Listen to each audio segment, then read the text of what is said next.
it appears that he was re-echoing his thoughts. I don't know how that's possible, but you know, the Labour Party presidential candidate, in responding to several allegations levied against him, the latest being his alleged detention in the United Kingdom, stated in a series of tweets that he has lived in a most law-abiding manner all his life. On April 12th, the Labour Party announced that Obi was harassed and detained by London immigration officials over alleged impersonation.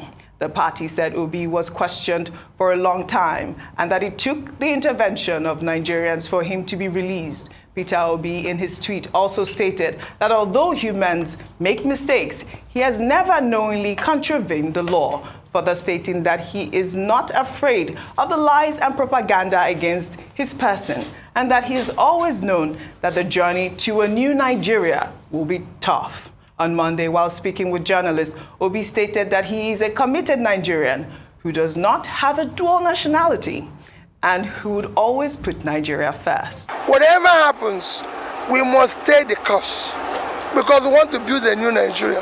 We want a Nigeria where Nigerians will be proud to say they are Nigeria.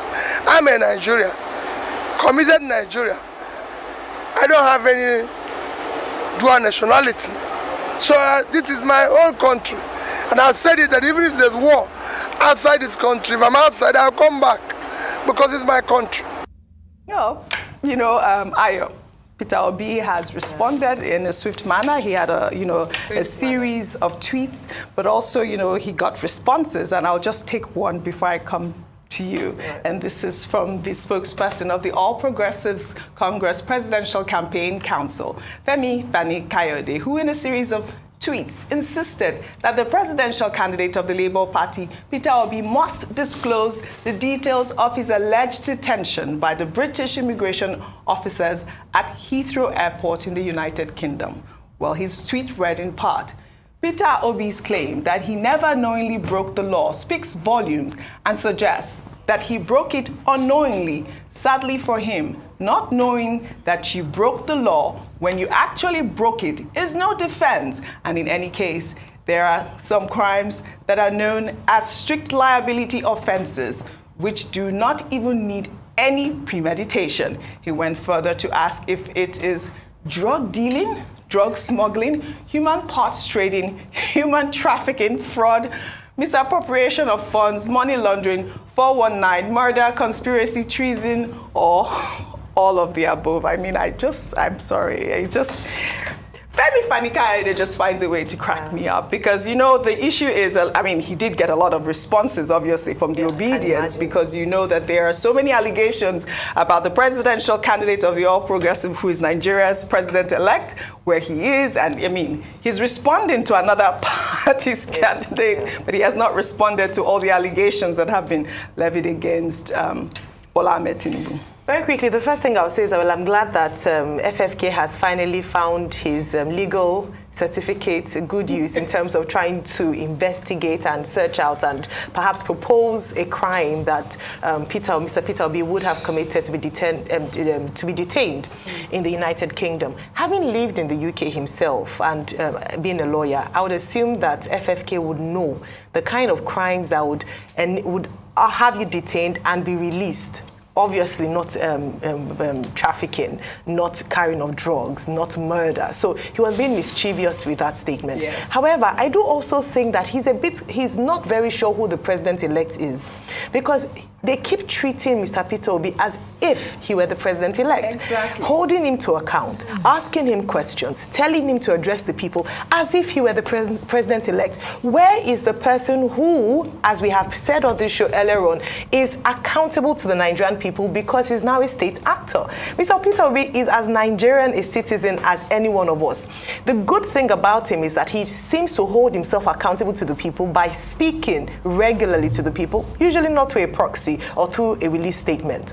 And so when we ask questions like this, it's actually, for me, kudos to the man that he is, that people feel that he's been so transparent that they can ask him anything and he's able to respond. Yes. I believe that the questions that FFK should pose should be to the president-elect on questions questions around allegations that have been made about his drug trafficking history, allegations that have been made concerning the recent passport, his Guinean passport, and to remember that he is the one that's accountable to the Nigerian people. Absolutely. Well, okay, I'll come to you. I mean, I'd love for you to also, touch on Peter Obi's comment where he said that, he's a committed Nigerian and he does not have dual citizenship. I don't know. A lot of people on social media have been saying that it's, like a subtle jab at the current situation going on with Bola Ahmed Tinubu and his alleged Guinean passport. Well, yes. I mean, I wouldn't blame him if he finds a subtle way of saying some of these things, but there's no need for subtlety in some cases.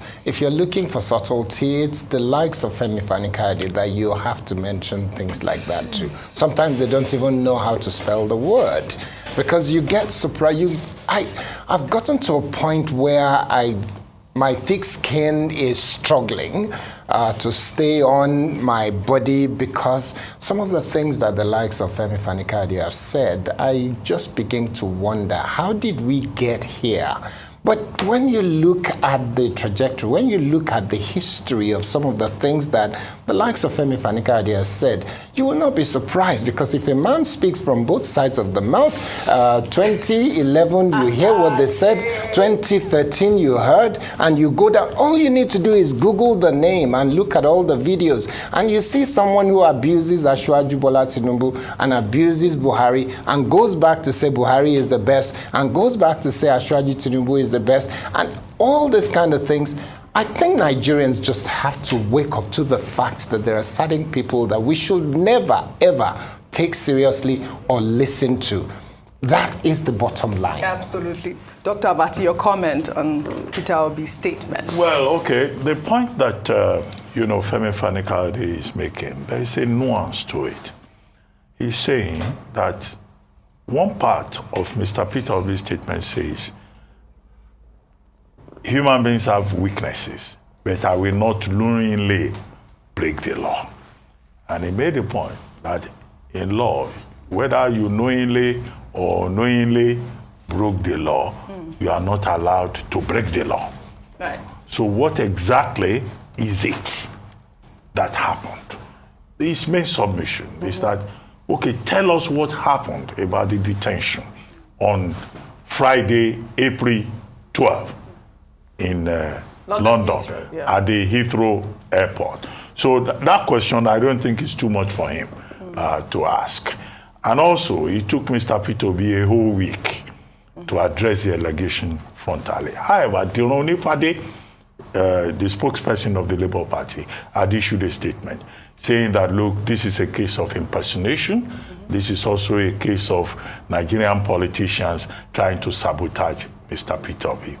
I think the more important part of it is that Mr. Peter Obi, in the process, appealed to his supporters. Yes. That, look, there will be all kinds of things. There will be propaganda. Yes. There will be issues. I like that and you he said, propaganda, Dr. Abati, because I want you to pull up that picture, the director, if you have it, which is the picture of Abike Dabiri and Peter Obi superimposed that fake picture, that fake news that circulated on social media, Dr. Abati, about propaganda. Pick up on that. Yeah, so he made the point that, look, people are fighting back and it's political, and that he's appealing to his supporters, just to remain calm and realize that the best way to challenge anything is through the court. And I think that statesmanly statement, is very important. Frankly speaking, I think I said that FFK, Fani Kayode, that man is a confused man. Maybe they go check his brain. That man brain, I'm not sure say they function well at all.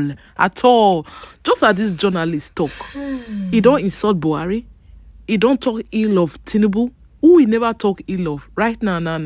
Now Peter Obi matter na put for head so. Now this one I go make and no say people hate him. My people. Oh God. God dey with this man, Peter Obi. Oh. Peter Obi, you are blessed. God is with you. God dey with you. God stand with you gidigba. Waiting they talk. Waiting they say you do. You not let them talk. Detention where they say they detain you. You not let them talk. Everything where they plan, it fall back to them in 100 folds. Right now, now them, now you get dual nationality. You came out boldly, full chest, say now only Nigerian passport now you get. Fear go let the rest of them talk am. My people should not Bod TV, body. I beg, wanna not forget, wanna like, share, and subscribe.